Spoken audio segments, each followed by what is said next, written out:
Hello, people of the internet. Board Zach here, and welcome back to yet another YouTube video. And in today's video, I am doing something that has been in the making for quite a long time. If I'm being honest, something that I just started this weekend and just finished this weekend, but something that was promised a long time ago, something that I wasn't sure if it was ever going to be done, and that is, of course, a full interior to my custom Lego modular Oscorp tower. So, I don't want to waste too much time getting into this because there is quite a lot to show. So if you haven't seen my previous Oscorp video, there was no interior to this tower. What you saw was what you got, and now there is a full interior. There were two big reasons I wanted to do this. One, a lot of people have asked and a lot of people have shown interest. And two, I'm working on a small little city setup, very small, but I wanted to have Oscorp present for that. So, I'm going to get out of the wide lens. As you can see, we have Goblin up here on top of the tower, who is our size guide to show you this tower is pretty massive.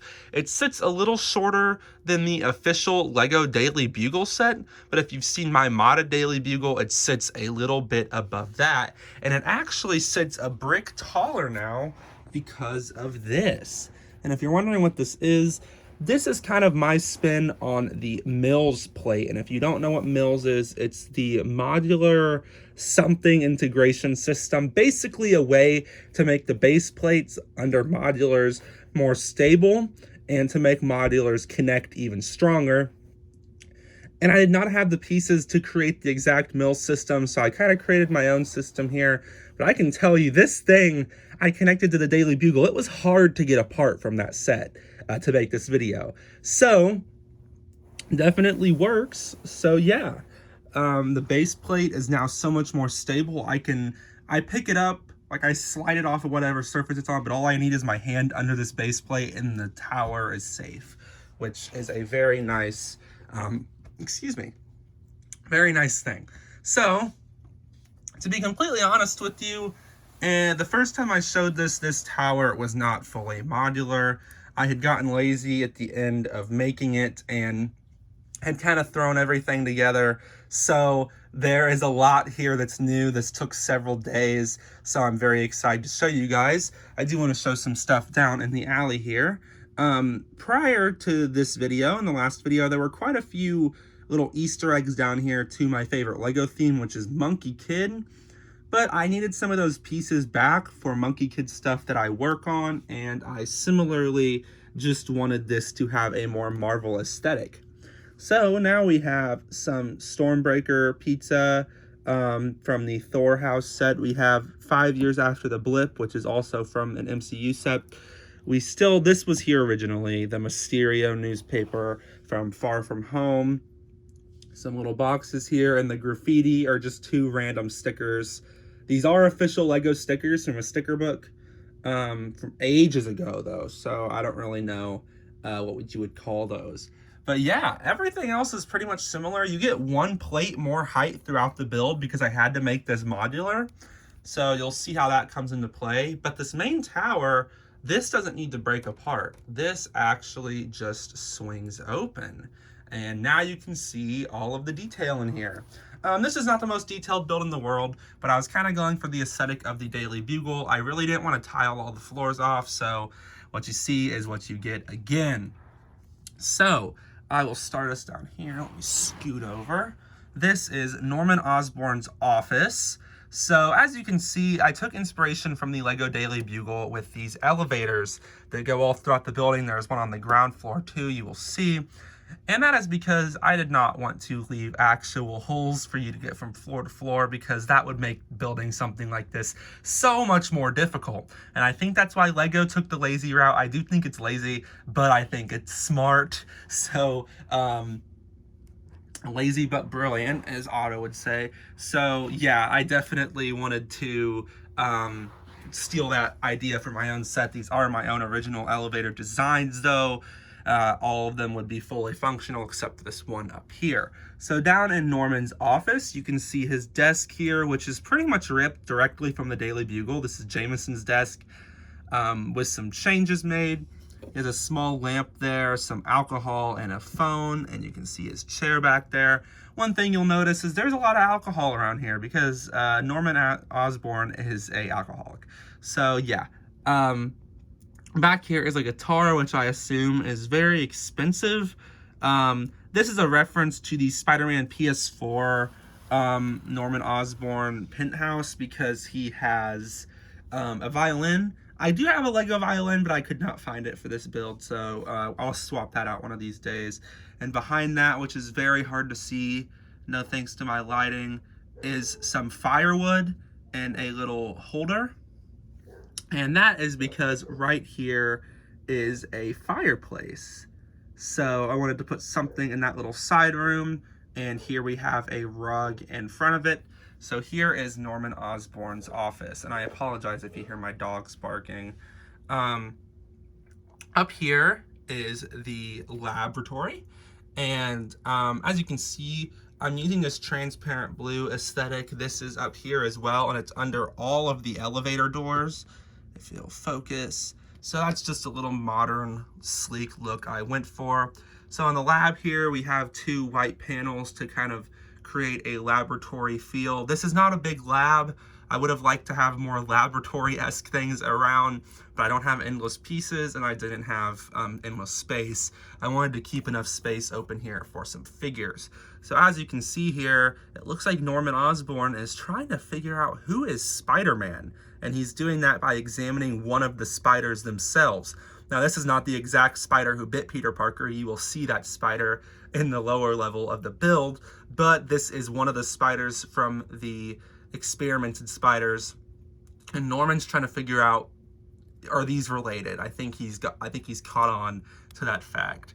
And then we have a little more alcohol over here, a garbage can, and Norman Osborn has a symbiote, which is, I assume, a reference to Spider-Man PS4. I say I assume, I just kind of put it there, like subconsciously. I wasn't really thinking about it. I thought it was a cool little Easter egg. I assume that's where I was getting the idea from, to be honest. Then back here, you have a little caution area saying, like, to people who aren't Norman, do not go up here. And there is a ladder, and that, of course, leads up to the Green Goblin lair. So as you can see, the elevator to get up here is closed. It's taped off, and there is a Daily Bugle paper stamped up there. No crime, no thanks to Spider-Menace. And as you can see, Goblin has a full lair up here. So these are his relics slash suit slash accessories. Here he has a pumpkin bomb, his glider, which is straight from the Daily Bugle. And here he has what I am saying is a prototype armor. Because I wanted to have some sort of Goblin armor, but I did not want to put my actual Goblin figure in there. So I'm saying that's an early prototype Goblin armor, or maybe a more heavily armored suit. This one has some armoring on it with the gray bits, but not a ton of those. And I'm going to slap him up on the roof up there. And then as you can see, there is a map here. This is from the Batman sets, but I thought it worked pretty well for Goblin planning his attacks throughout New York. I'm assuming this is a digital screen that can move around and morph, all thanks to this control panel here, which is where Goblin would do all of his bidding. So you can imagine he's in there planning his next attack on the citizens of New York and his next attack on Spider-Man, because you can see throughout the lair, he is very much after Spider-Man. So yeah, that's mostly all there is for this upper layer here. So I am gonna have to set my phone down for a moment so I can detach the upper floor. This might take a moment, so I apologize, but this should be fine. Yeah, so before this was not modular at all, so it was definitely nice to actually improve this build as a whole.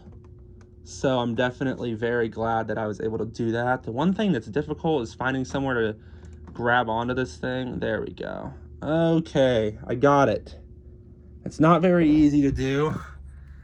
This is what the upper level looks like separate, and now we have the lower level of Oscorp, which is easily my favorite part of the build. I'm so happy with how this looks. I think it looks fantastic. So yeah, let's go ahead and get into it. I don't know why I turned it around when all the interesting stuff is from this angle. So coming into Oscorp here, you have a nice checker floored lobby. As you can see, here is the elevator that leads up to the upper floor. Lots of little bits and accessories on there. Also an AC unit on the inside. Over here is the aforementioned spider area. So this is supposed to be Kurt Connor's lab. If this was an official set, I would have a Kurt Connor's lizard minifig. I do have a custom lizard minifig, which is just a CMF with the old lizard suit CMF with the red head, but I don't have him on hand. He's up. He's in my room, but I don't feel like going to get him. So this would be his lab. There it is. There is the spider that bit Peter Parker. You can see some lab notes down there. He has a desk with some coffee on it. And this actual bit here only could fit 2 spiders in it because that's all I had left. You can hardly even see the spider down there, but he is down there. There's another up here on a web, and there's some spider webs going up the wall. There's nothing on this other side besides some bay windows. And then in the lobby here, you can see a trash can there. And then over here is an employee area. So this is where you would scan your ID, and then this gate would open and let you in. Of course, there is also this entry point over here. And if you come through this way, you have to go through a metal detector, which is built there. It's kind of hard to see, but it looks like the last person who came in might have had something on them. So it might be worth looking into that. But yeah, there is a metal detector there, which I pretty much love that build. I was very proud of it. That little sticker there is from a Lego Batman movie set. I believe it's from Arkham Asylum. Then you can see a little chair here for a receptionist, and then a little area over here where you have the receptionist's phone and a coffee cup, and then there's also a broom for a janitor. And then here is the last room for employees, which is this room. Here, there are a ton of super, if I could get a good angle of it, that'd be great. A ton of super uneven drawers in there. It's just a bunch of drawers. My phone really doesn't want to focus on it for some reason, but I think you guys get the idea. Maybe from the front. Yeah, you can see a little bit in there. Not a ton, though. So yeah, that is the gist there. And that is pretty much everything there is to show here. I wish there was more to show, but there's really not. And I'm just extremely happy with this. It feels really nice. I've always thought this was my best MOC, and to actually have it be properly finished is the best part of all. So yeah, I really appreciate the support I got on the first video. So hopefully you all enjoy this one. Hopefully you all like this build. I love it. So please let me know what you think. Excuse me.